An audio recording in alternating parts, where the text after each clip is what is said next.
Hey everyone, welcome back to the Pro MMA Betting Podcast. Going to be the final podcast of 2019. Our first year doing these videos. Hope you've all enjoyed them so far. Final UFC this Saturday of the year, UFC Korea. Bit of an underwhelming end to the year, to be honest, with the card.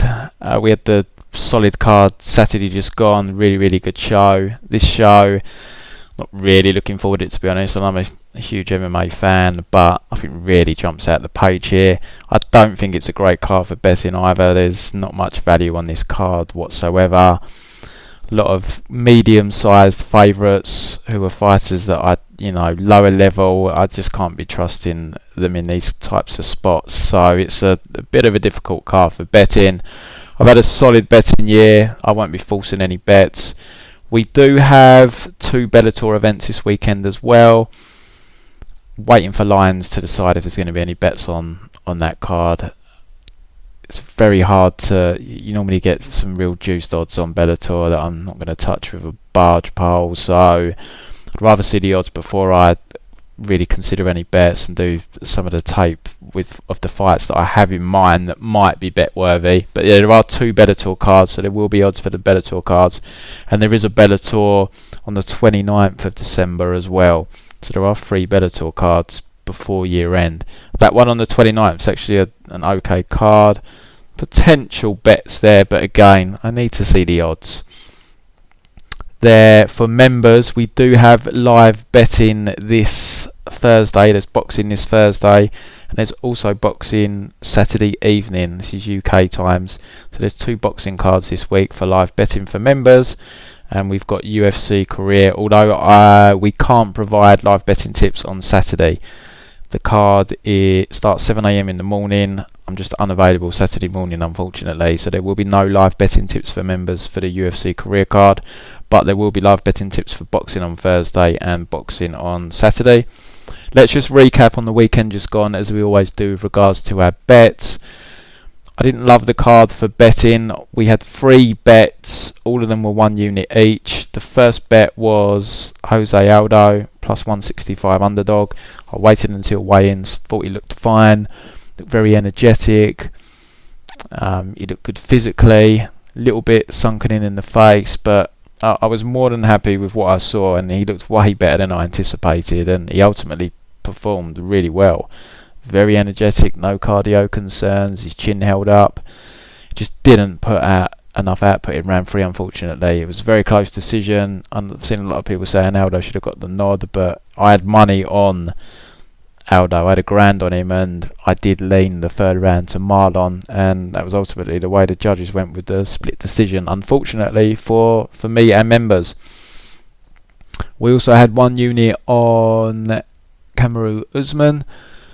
I did say you could parlay him with Peter Yan. I don't normally tip juice, but I was very confident with Yan, and ultimately he produced the goods. And our second bet involving Usman was Usman Colby fight to go to a decision, with the option to throw in Peter Yan. Made a schoolboy error there. I should have taken over 4.5. For the sake of 0.25 points, it was just a ridiculous decision on my part, and I won't do that again. I've learnt that with boxing. I don't know why I didn't apply it to MMA. I've had it in the past with boxing, where you can take fight inside the distance, or you can bet on fighter X by KO. Sometimes those 2 odds are very similar. When they are, if fight to end inside the distance is slightly more expensive than fighter X to win by KO, just always pay a bit more juice, just because you don't know what's going to happen. I've had it before in boxing where the big underdogs knocked out the other guy and the bet's bust. With MMA, just take that over as opposed to fight goes the distance. It was just, I don't think it should have been stopped. I think it's a bad stoppage, but what can you do? That decision isn't in my hands, and it cost me a lot of money. Unfortunately, not getting that final bell. So members lost on pre-bets about 1.4 units, but we had live betting on the boxing before the UFC that went really well. UFC live betting just wasn't really many bets that we threw out for live betting. It was a bit of a quiet one. So overall we won about 1.5 units on live betting. So it was basically a break-even weekend for members. But £100 per unit members are £13,800 in profit in 2019. We've got a max bet for this career card, so I'm really hoping members can crash through the £14,000 mark if they are risking £100 per unit. I think that's a really good return on investment. It's only £195 for 12 months. You get pre-bets and live betting tips. If you take that amount off of the yearly profit, that's still £13,600 profit that actually goes in your bin, in your back pocket. So really good return on investment, guys. As I say every week, all of our bets are tracked. We track the pre-bets for UFC, we track live betting tips, we track boxing tips, we track boxing UFC parlays. All 3 links to these trackers are available below this video and also on the website prommmabetting.com. We post our bet slips and stakes on Twitter. Full transparency. I want you guys to know we are betting what we tip. We're not just paper trading. We are putting our balls on the line, betting thousands of pounds ourselves on these tips. We are with you all the way. We bet everything. And I have copies of all bet slips, of all stakes, etc. to fully prove this.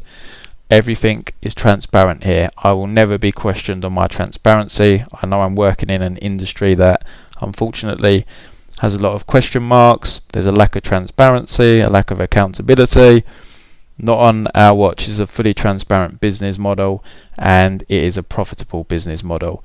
So it's £195 for 12 months membership, guys. Packages are available on the website. As I said, go to prommmabetting.com,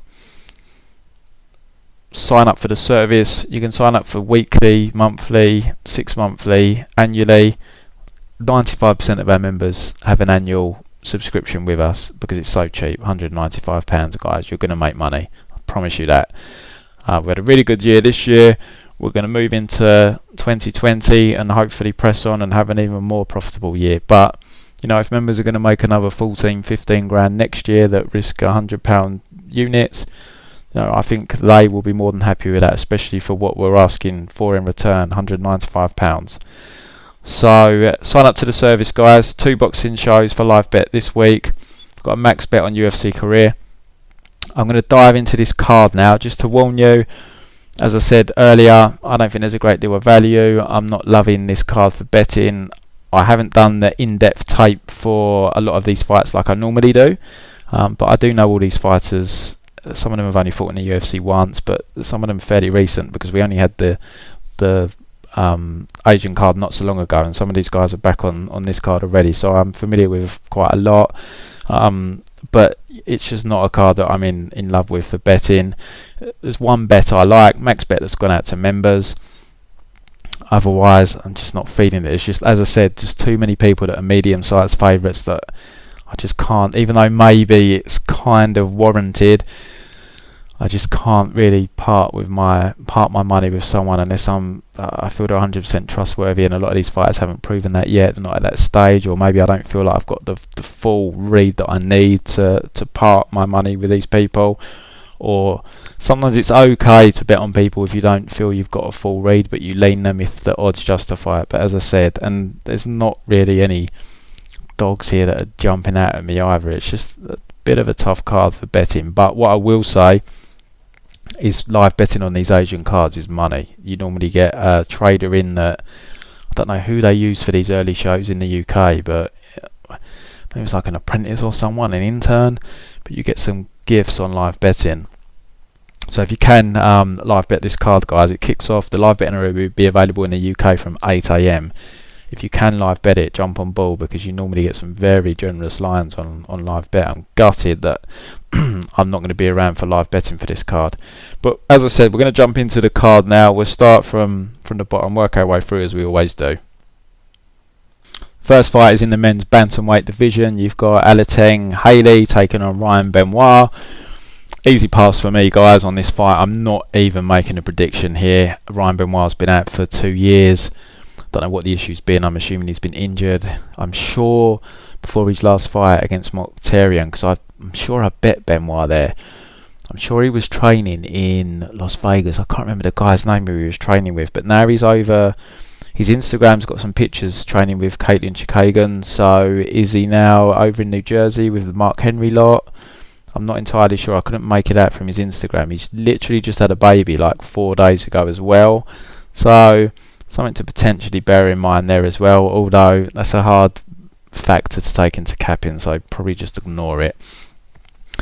He's a powerful striker. He's wild, Benoit, but he does have power for a bantamweight fighter.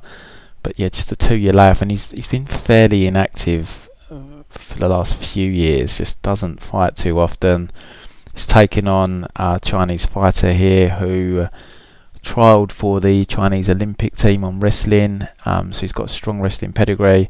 Saw him utilise it in his UFC debut. He outstruck the chap he fought in the first round. He times the right hand very well. Looks quite powerful. Got outstruck in round 2, round 3, fell back on his wrestling and took home the comfortable decision. Very limited on the feet though in terms of his repertoire. It's right hand or bust. That is literally the only thing he seems to throw. He does time it quite well, but that is a limited stand-up arsenal. Ryan Benoit, although he's wild, perhaps the better striker here, but it's just a really hard fight to bet on. I would say if there was a dog here, I'd say bet the dog, but it's pretty much an even money fight, which I agree with. I don't think anyone should be betting on this fight. If you've got a solid read on it, you feel you've got a strong lean and you're getting value, then by all means go for it. I don't really have a lean here with the layoff of Benoit. Alateng, I'm going off with his UFC debut against a guy who I don't know how good he is or bad he is. It's a really tough fight to call for me, so I'm not even making a prediction because I genuinely don't have a clue, and it's a pick-em fight, so pass on the betting front as well. Next, women's strawweight, you've got Miranda Granger taking on Amanda Lemos. Lemos, I vaguely recall her because I actually bet Leslie Smith against her in her UFC debut, but that was 2 years ago. She's not fought since. She's had a USADA suspension. The reason I bet Leslie Smith, I'm pretty sure, is because Lemos really slows down in fights. So it makes it very difficult to trust her here with a 2-year layoff, post USADA, nice long flight over to Korea. I can't get behind Lemos here. Granger, it was hard to get a read on her before her UFC debut. All of her fights were over in round 1, but UFC debut went 3 rounds, as tends to happen once you get to the UFC, and she outstruck Hannah Goldie for 3 rounds. Decent performance. I'm sure Granger was the underdog there as well, but yeah, just outstruck Goldie and won a comfortable decision. I think she won all 3 rounds, if memory serves me right. Low level women's MMA though, and Granger's -225. It's never appealing. What version of Lemos are we getting here? I just don't know. She's moving down in weight as well, I think. So is the weight cut going to burden her cardio even more? I'm picking Granger. I can't bet the price tag though, but everything's pointing to Granger for me here, so I'll go with Granger to win a decision against Lemos. Next, men's bantamweight division, we have got Raoni Barcelos taking on said Nurmagomedov. One of the best fights on the card, this. Really interesting fight. Barcelos has looked solid in the UFC so far. We've seen him 3 times now, I think. The Kurt Holloway fight, Chris Gutierrez and Carlos Huachin. Kurt fight, he mixed in his takedowns well, ultimately knocked Holloway out in round 3. Gutierrez struggled a little bit with Gutierrez's speed, ended up taking Gutierrez down and just dominating him on the mat. And Huachin, again, struggled a bit on the feet there in round 1. He was a big favourite in that fight, but he possibly lost round 1 there, but got Huachin down in the second round and ultimately got the finish. So he adapts well, Barcelos. He can fall back on the ground game if need be, but he's faced 3 guys that have kind of been exploited for that in their careers. Nurmagomedov he's a very hard chap for me to have a full read on. I still don't fully know how good he potentially could be. I bet Justin Scoggins against Nurmagomedov in his UFC debut. I max bet Scoggins in that fight. I got plus 150. Still think he won that decision. Was counting my money before the judge's decision was read. Real disappointing result there. He did win round 3. He managed to get a takedown on Scoggins and hold top position for long enough to win the round, but I thought he got outstruck round 1 and 2. Wasn't like overly decisive, but I just thought Scoggins done the better work. And then since then he's fought Ricardo Ramos, who he won against in a couple of minutes, so it's always very difficult to glean too much from a quick finish. A lot of people are guilty of overrating people for quick finishes. You need to see someone's full arsenal over 2 or 3 rounds, at least a couple of occasions, to really start to have a good feel for them. And I'll be honest, I don't have a full feel for Nurmagomedov yet, so this makes this a really hard fight to call. I don't know if Barriault will be able to fall back on his grappling here and just control Nurmagomedov, because as I said, he's a very scrambly type individual. Barriault is currently minus 155, Nurmagomedov plus 135. Betting odds here, as I always say, guys, it's a betting podcast. We look at odds. Sometimes I will pick fighters who I may not actually think win, just based purely on the odds, because the odds are too wide.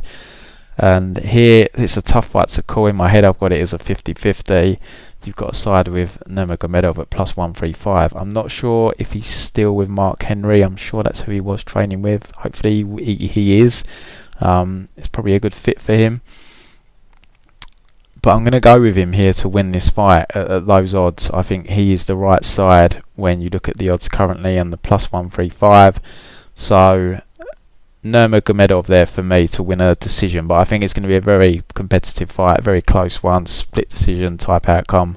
Will not surprise me one bit. So now we move to the part of the card where you can access live betting.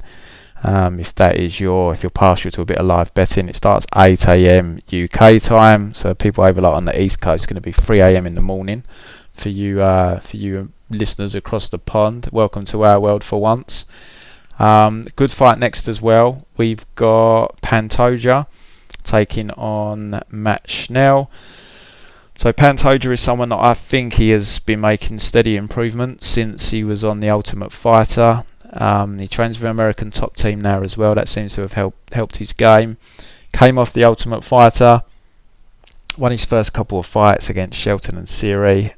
Lost a very close fight to Dustin Ortiz. Could have gone either way that. Then he had 3 wins in a row, beat up Brandon Moreno for 3 rounds, and then took out Sasaki and Wilson Hayes very quickly. And he's coming off a tough loss to Figueiredo.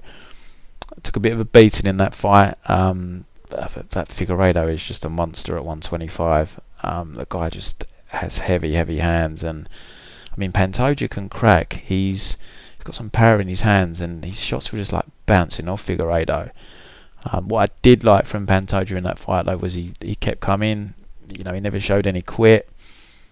He wasn't scared of Figueiredo. He got dropped at the end of the second round, but he kept coming after Figueiredo. But just the power difference was too much, and the athleticism. He got some takedowns, but Figueiredo would just pop straight back to his feet really quickly. He couldn't solidify the position. But his overall game, he's aggressive on the feet. I wouldn't say he's not wild, but he's maybe not your textbook technical type striker, but he will push a pace, he can crack, and he's got very good grappling as well. We saw that in like the Dustin Ortiz fight. Shut down Dustin Ortiz for large parts of that fight with his grappling. Used it against Eric Shelton as well, so he does have it in his back pocket. He tends to like to strike, but he's a very solid grappler as well. Schnell has turned his UFC career around. He opened his account, was up at Bantamweight against Rob Font. Rob Font was just too big and powerful for him, just completely shut him down. Then he lost to Hector Sandoval. I think that was back at 125. Got knocked out with some baby hammer fists in that. It was pretty concerning. But he's reeled off 4 wins in a row. He's beaten Marco Beltran, Naoki Inoue, Louis Smolka and Justin Espinoza. The last 2, Smolka and Espinoza, triangle choke wins. How often do you see that in the UFC these days? I mean, he's probably got 50% of triangle choke wins in the UFC over the last 5 years or so. Very rare for the triangle choke submissions to be successful in the UFC in this day and age. So yeah, he's a tidy striker, Matt Schnell. He's technical. He's well trained, well schooled. The concerns I have with him are he does like to fight at range. He likes a pretty fight. We saw that in the Inoue and Beltran fights. The Inoue fight was very close as well. He won a split decision there. Could have gone either way, that fight. I mean, from looking at the Font and Sandoval fights, he definitely didn't like the pressure that they brought to him, which Pantoja will bring pressure. I'm not sold on his chin. I did reference the Sandoval knockout earlier. That really does not look good at all. Rob Font dropped him a couple of times, and I did see a fight years ago. I haven't watched it recently, but I think it was his first fight with Clayton Meyer, who he lost to the first time. Got badly hurt in that fight as well. He is 5'9", cutting down to 125 here, so I wonder if part of that is the weight cut. I mean, he never looks drained at the weigh-ins, but 5'9" guy fighting at 125. You know, many people are that tall fighting in the 125 division. But yeah, there definitely does seem some kind of weakness with his chin. It's not been highlighted the last few fights because his last two fights are over very quickly, and Inoue and Beltran just don't possess any power on the feet. But that is a concern for Schnell, and also just the pace that Pantoja is going to bring and the aggressiveness. Like I said, I do feel he likes fights where he can fight at range and fight technical, and he's hittable as well. Schnell, he hangs around in the pocket a bit too much for my liking, and Pantoja's been guilty of this as well. But Schnell does tend to slow down in fights. Nothing drastically. I'm not saying he's gassed, but you can definitely see that there is that same speed that he has in round one isn't so much there in round three. I'm talking about speed. I do give him the speed advantage here against Pantoja. Schnell is definitely going to try and fight at range here. He's going to try and use his speed, but Pantoja is going to be coming after him. In terms of the ground game, I don't really see this hitting the ground. I think both would be content to strike. I'd probably give Pantoja the edge on the mat if it does touch down. I mean, Schnell is very competent on the ground. We saw those submission wins over Espinosa and Smolka, but I don't really know how good his overall grappling game is. I'm just going off 2 triangle choke wins here, so I feel I've seen Pantoja's ground game tested against better fighters such as Dustin Ortiz, and he looked very good. So I'm going to pick Pantoja here. The line's currently about -225. So, maybe kind of getting out of the realm of playability, but I do think stylistically this is a solid fight for Pantoja. So, I wouldn't be surprised if he can put Schnell away if he can find that chin, which I think he will. He does crack, and he's gonna apply pressure here. And as I said, he's at American Top Team, so I imagine they've got a smart game plan for this fight. So Pantoja is the pick here for me. Next up, we've got Maestro Kim. So we're kind of moving up the weight divisions here, up to lightweight now, 155 pounds, taking on Omar Morales. Look, I can't get a full read on Morales. There's very little tape available of him. What tape there is, it's pretty old, except for the Contender Series fight. But we're going off 6 minutes footage. Struggled a little bit with the pressure in that fight. It's a small cage though on the Contender Series. You just left me with I just couldn't really get a feel for him. Obviously he's got decent striking, but he's pretty old. He's like 34 years of age. But Harvey Park's a decent win. He's not a bad fighter, Harvey Park, so that was a solid win. He just wrecked Harvey Park's calf. Just his leg was wrecked. The guy couldn't move, and then he just finished him with punches.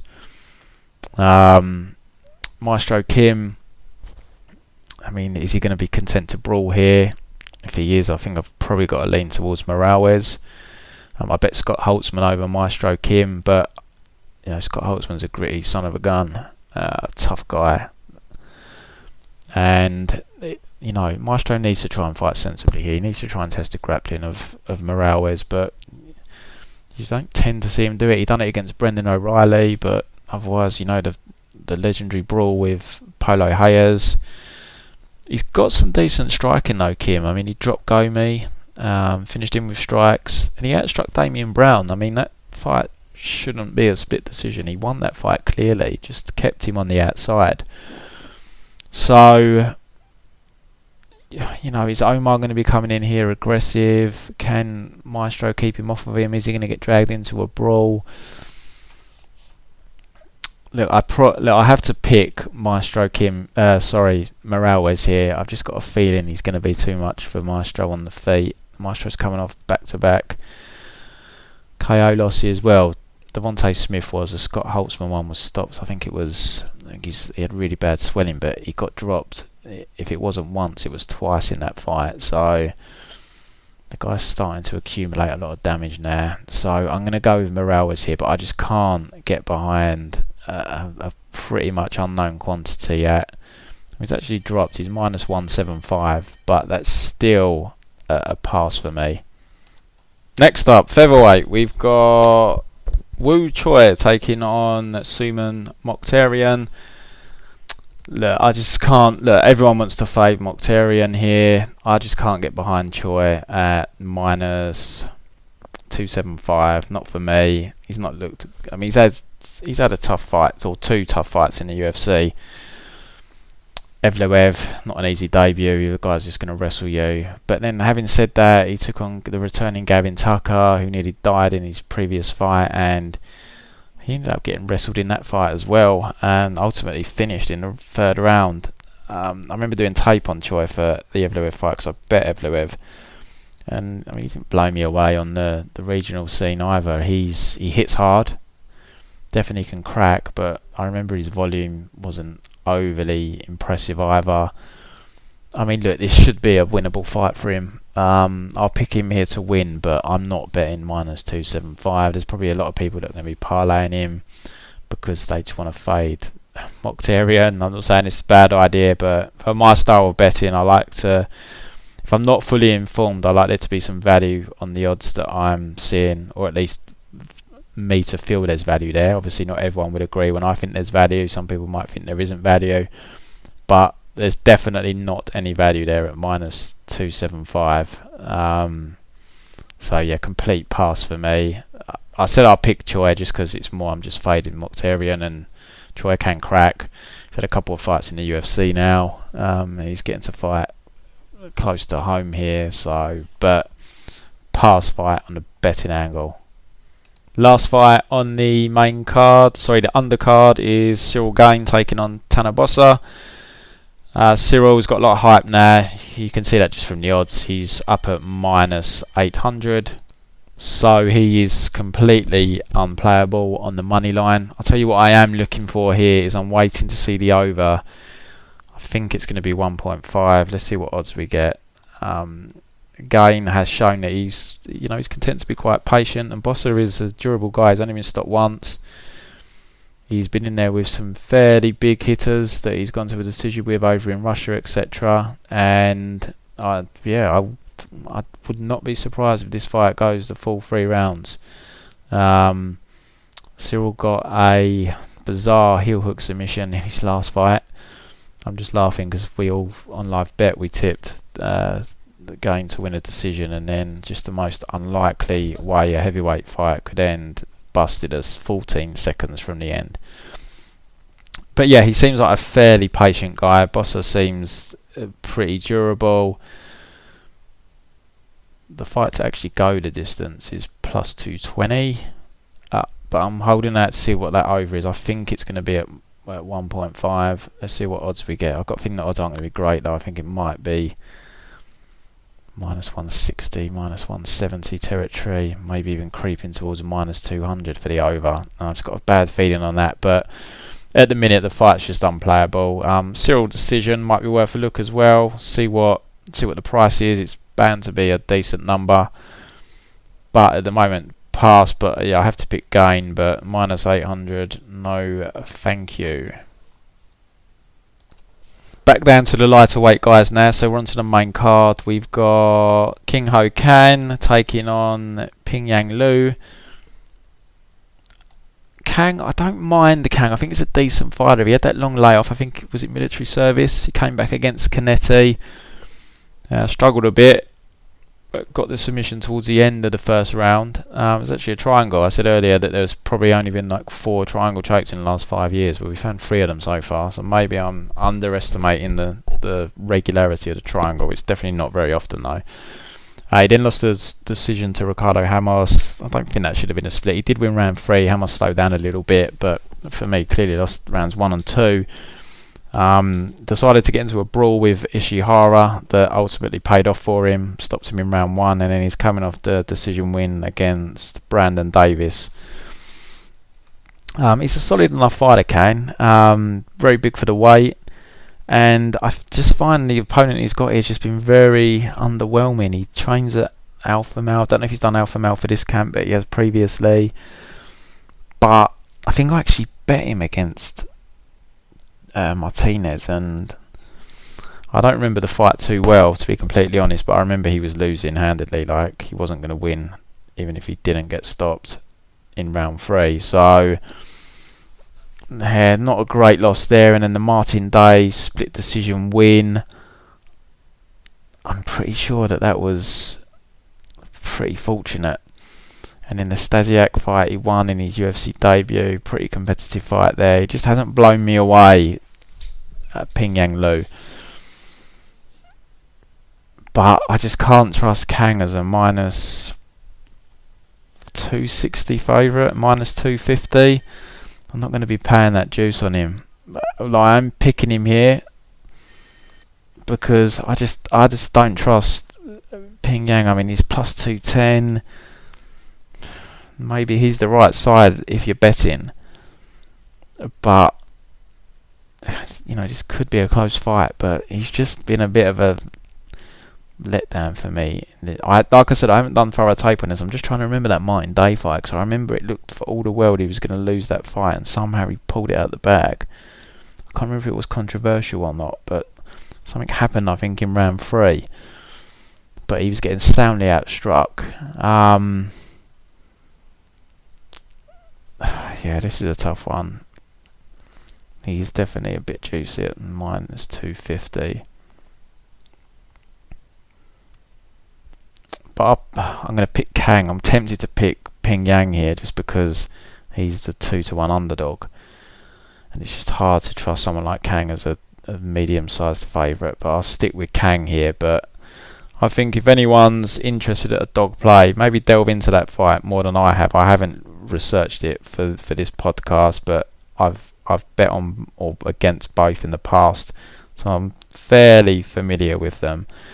But yeah, I can see it being a close fight. So what's to go to a decision? Okay, minus 150 on fight goes to a decision. That is interesting. Pingyuan's coming off a stoppage loss, but he's been stopped in every loss actually. I mean, we are going back a long time, 2013, but he has been stopped in every loss, which always puts you off. Kang, what type of a finisher is he? Submission guy.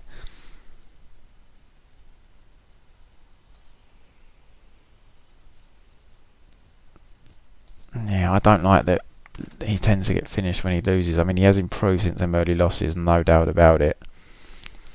Minus 150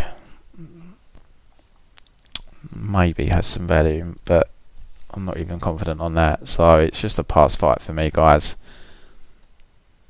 Next, men's middleweight division, we've got Jung Park taking on Marc-Andre Barriault. I can't remember how you say his name. We saw Park recently against Hernandez. He lost in the second round. He got choked out. Guy's got good boxing. Takedown defense, a bit of a question mark, but he's shown decent get-ups, albeit against kind of inferior than UFC competition. Had a good first round with Hernandez. Started to slow down a little bit. A real scrappy war of attrition type fight, and he ultimately got caught towards the end of the second round. Marc-Andre is very strong physically. Big guy for middleweight. He's fought up at... No, this is at light heavyweight, isn't it? Let me just double check. No, sorry, this is at middleweight. He has fought at light heavyweight before, though, Mark. So he's a big guy for middleweight. I bet Andrew Sanchez over him in his UFC debut, and that was a sweat. Sanchez managed to get him down in round 3, but he'd struggled up until that point. And then he's coming off that loss to Jotko, where I think we live betted Mark after round 1, and it was just a really frustrating performance. He just didn't let his hands go. Definitely felt like a fight he could have won. So he's not going to have to worry about any wrestling whatsoever here against Park. I think this is going to be an entertaining fight. I think it is going to be played out on the feet.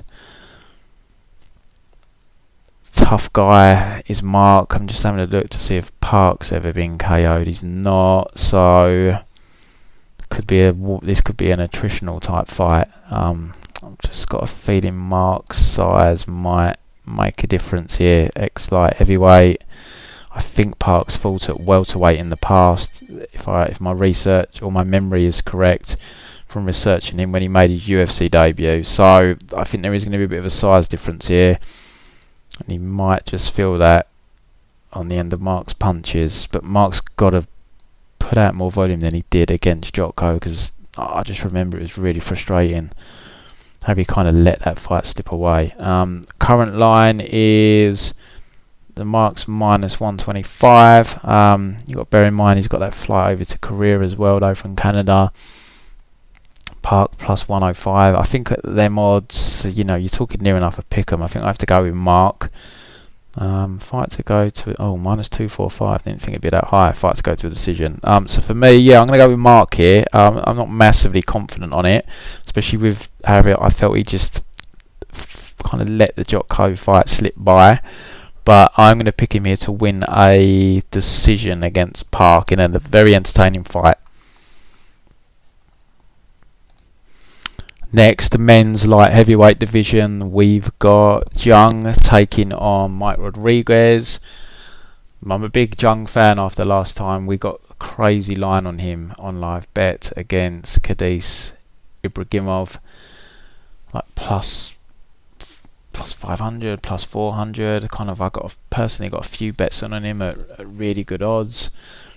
He's a tough guy. He's got some power. He's not going to give in.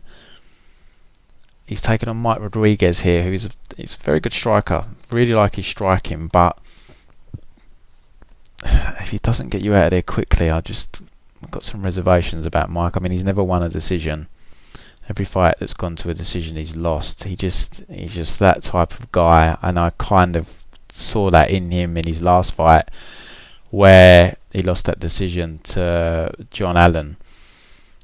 The fight just kind of seemed to drop out of him, and he lost to Devin Clark. We saw him take out Adam Milstead quickly. Saw him get the quick win on Contender Series. He's very dangerous, especially early, but that gas tank of his can dissipate. He's shown takedown issues in the past, and I've just got a feeling this is the type of fight where he could end up getting out savaged. He could probably start well. He's got that long flight as well. Just all these things just don't make me confident in him here. Like I said, it could start well, but I just think things are going to end up going downhill for him. Odds on this fight at the moment, we've got Rodriguez is the favourite, minus 125. Jung plus 105. Yeah, I can't be trusting Mike Rodriguez as a favourite in this spot. I would side with Jung here. I definitely wouldn't go big. Mike is technically the better striker, but I can just see him getting dragged into a bit of a attritional war where I think Jung's going to come out on top. He showed his toughness in that last fight and how he'll keep fighting. So I will go with Jung here to win this decision. Or not even the decision, he might get the stoppage. Like I said, he's lost every decision. Yeah, probably will go to a decision, but I just think he's going to outlast him. So I'll go with Jung, but I'm not overly confident. I still don't really have a proper read on Jung because it's hard really to take a solid read from him from that Ibragimov fight, because Ibragimov isn't particularly good. So, and it was... he probably was on his way to winning that decision, Ibragimov. I remember I've hit them live bets, and I remember when we got into the third round, I was thinking, oh, we're going to lose this fight, but he managed to put out that guillotine from the exhausted Ibragimov. So I'm kind of relying on toughness and heart to win the day here, not necessarily skill. So, but that's never a bad thing when you're betting someone as a dog. But I definitely don't recommend it as a big play. It definitely could go either way, that fight. Next up, we've got the return of the Korean Superboy, Choi, taking on Charles Jourdain. Choi, we haven't seen him for, wow, it's nearly 2 years. So that's always a concern for me, 2 years out. Why has he been out 2 years? I don't think he's done his military service. I'm sure I read somewhere that he's put it off until next year. So I don't know what the delay is there. He had that memorable war with Cub Swanson. He's obviously packs power in his hands. But yeah, he's been dragged into wars a couple of times and he's come out the wrong end of them in the UFC. He's taken on Charles Jourdain, who looked decent in his UFC debut. He gave Desmond Green, who's very awkward to look good against, a competitive fight. He's doing fine on the feet against Desmond. It was the wrestling ultimately that was his downfall, and I mean it was a close fight as well, and Desmond was a big favourite in that fight. So, you know, Jourdain's how old is he? I think he's fairly young, 24 years of age. One of these is going to be making rapid improvements. It's hard to read too much into the kind of pre-UFC performances, because at that age he's clearly someone improving. There's no way I'm touching the Korean Superboy here at nearly minus 300. I think Jourdain could make this a tricky night's work for him. He has got that power though, the Korean Superboy, which you don't often see at this weight class. Down at 145, he definitely can crack. So this is the kind of fight where Jourdain could be looking good, and then bang, he gets taken out. But for me personally, I think the value's with Charles at plus 240. So I'm not saying I'm betting it myself, but if I had to bet this fight, like I said, we make our predictions based on value here. So I'm going to go with Jourdain here to win this fight at those prices. I think that's far too steep on the Korean Superboy. Right, probably the fight I'm looking forward to most actually on this card. We've got Aleksandar Rakić taking on Volkan Oezdemir. Question for me is, how good is Aleksandar Rakić?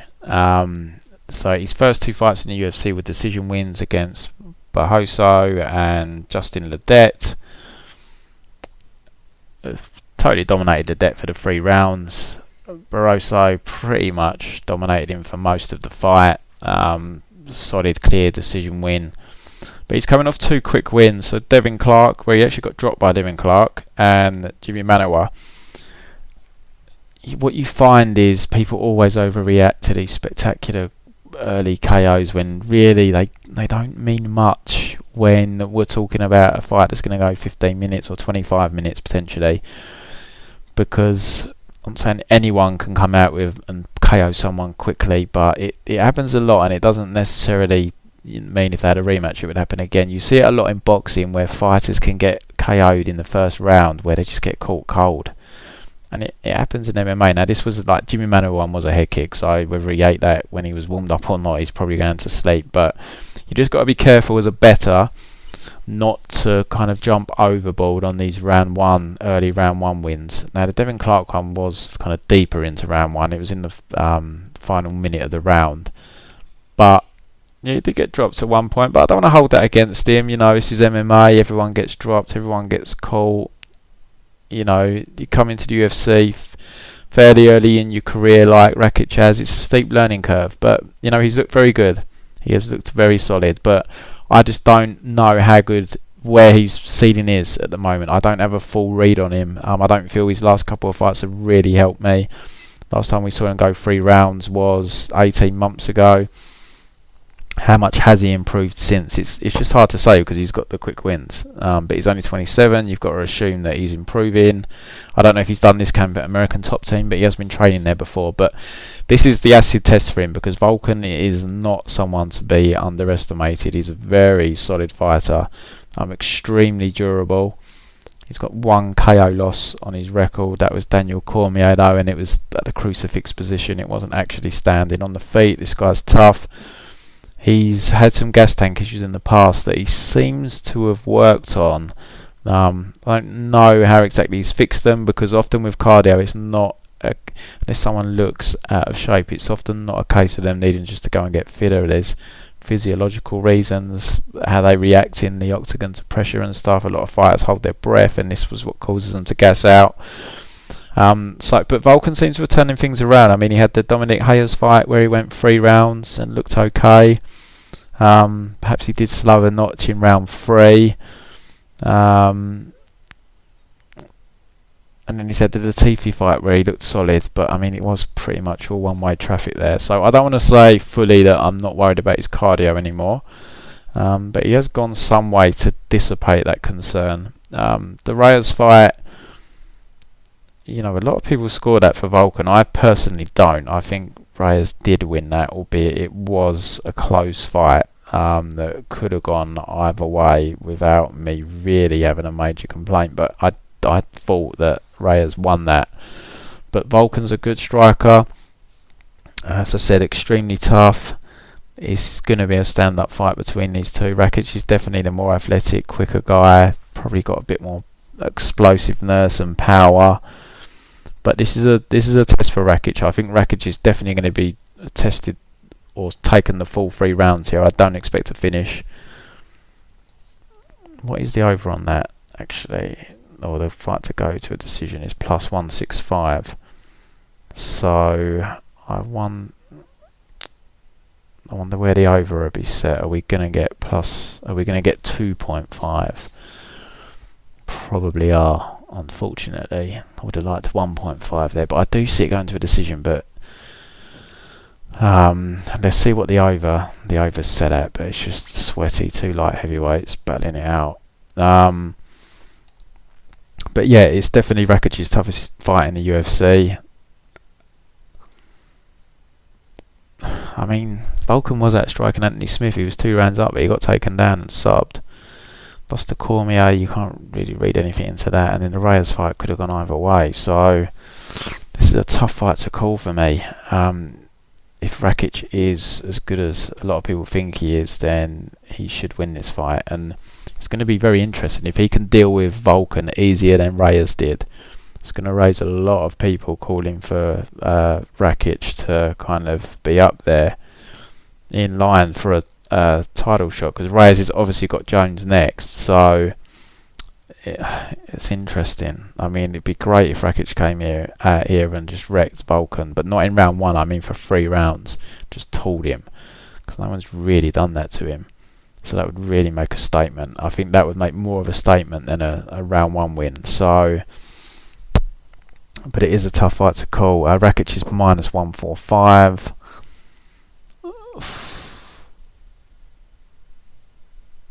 I'm really finding it hard to make a decision on this. Volkan plus 125. I don't think the value's great. Do you know what? If I had to make a bet on this fight, as from the 3 odds we've got at the moment, I would take fight goes to a decision plus 165. I think that's the one with more value than the 2 money lines, because I'm not entirely convinced Rakić is going to win this fight, but at the same token I don't want to underestimate him, so I'm kind of sitting on the fence here. Tough fight to call, but I do like fight goes to a decision at plus 165. Volkan is very durable.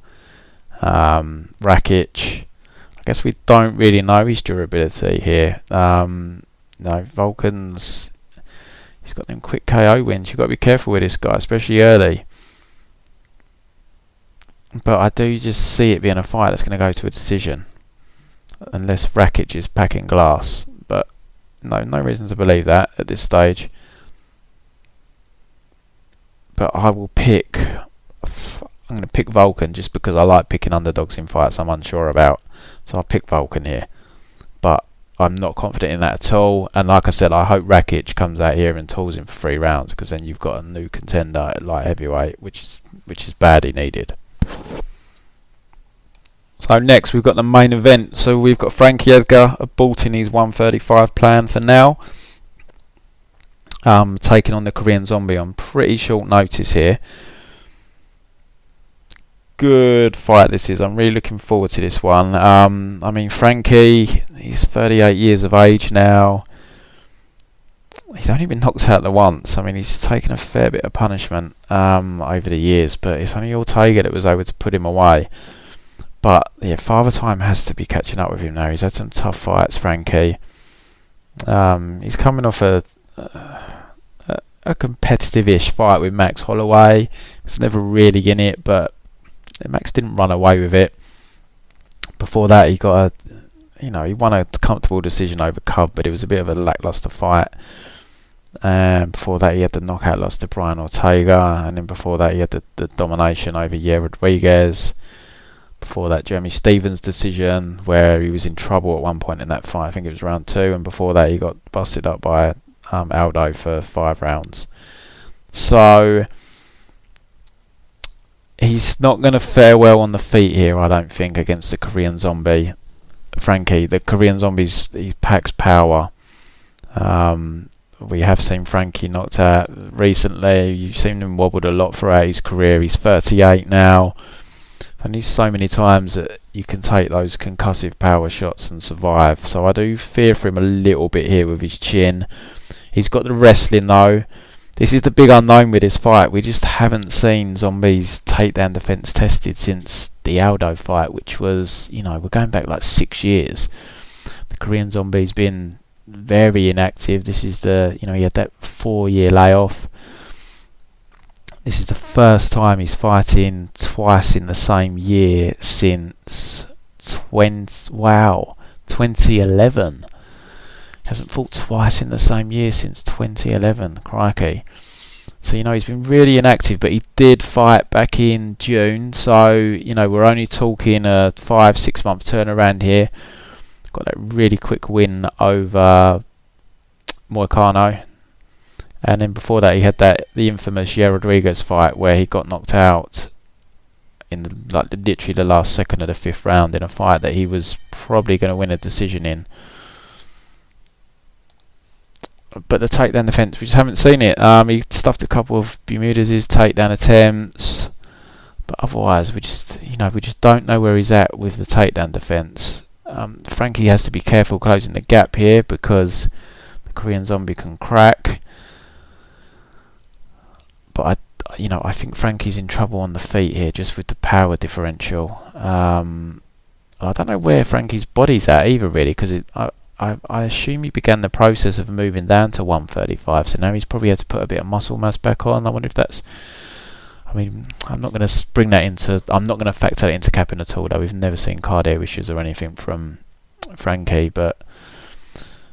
yeah, it's just interesting that he's now, aborted the plan, and I guess the UFC have lent on him here. Now seems a company man, Frankie. But we've seen what Frankie can do with someone who doesn't have takedown defence. We saw it against Yair Rodriguez, just dominated him. So you kind of got to make a little bit of a leap of faith in terms of your judgment on the Korean Zombie's takedown defence. For me, it's just a pass with that big question mark at -170. Albeit my gut is telling me that over 5 rounds, Frankie's having to close the distance. He's got a guy with big power that he could get shut down here. So I'm going to pick the Korean Zombie to get the knockout here. But it's just because I haven't seen the takedown defence for so long. It's just a hard... It's hard to risk money when there's that potential hole, because Aldo was hitting takedowns on him. Aldo is not known for his takedowns, so with that in mind, I'm just too worried that he ends up getting grounded for the duration of the fight and ends up losing the decision. So for me, I'll pick the Korean Zombie, but like I said, I'm not overly confident. But Frankie's had a lot of tough fights. He's 38. And the Zombie, the guy cracks, man. So I'll go with the Zombie here to win by knockout, but it's kind of theme for the card, just not confident. Just there's a big question mark, and that is the takedown defence of Zombie here for me. So So yeah, zombie but not confident. So that wraps up the card, guys.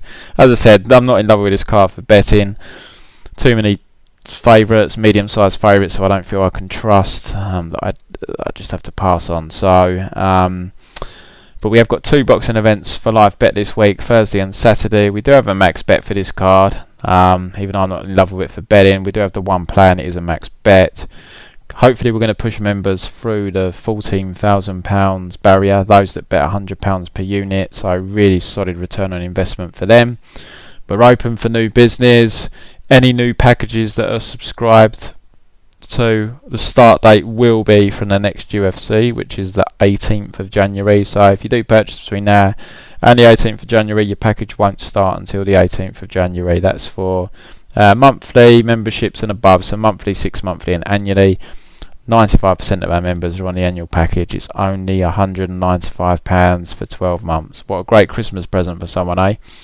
Website prommmabetting.com, Twitter at prommmabetting, and please hit the like button on the YouTube video if you like these prediction videos, and also please subscribe to the channel. I'm trying to grow the channel as quickly as I can. We're up to over 1100 subscribers now, so I'm going to keep putting these out. I'll tally up what our final year figures are for predictions. We make the predictions on pretty much every fight. There's the odd one that I do pass on, but we've got solid prediction numbers. I think we're picking like 2-1 at the minute, so I'm pretty happy with that. We've been pretty solid with that through the year. What I didn't get though was I had a couple of cards where I went like 11-1 on picks, but I didn't get the clean sweep, so I'm hoping for that at some point next year. But good luck everyone who's betting. I hope you finish the year strong. Stay sensible, don't force any bets, bet smart. Don't let the books beat you. Don't chase. Step away if you lose. You can't win all the time. You've got to remember that with betting. You've got to take your losses with the wins, but you just need to win long term. That's how you've got to think of it. Long term investing. That's what I instill in the members with us. You've got to take the rough with the smooth, but ultimately we will come out on top. But good luck to everyone. Happy New Year, and I probably won't be back now until we break down the January the 18th card. So a month-long break. Merry Christmas, everyone.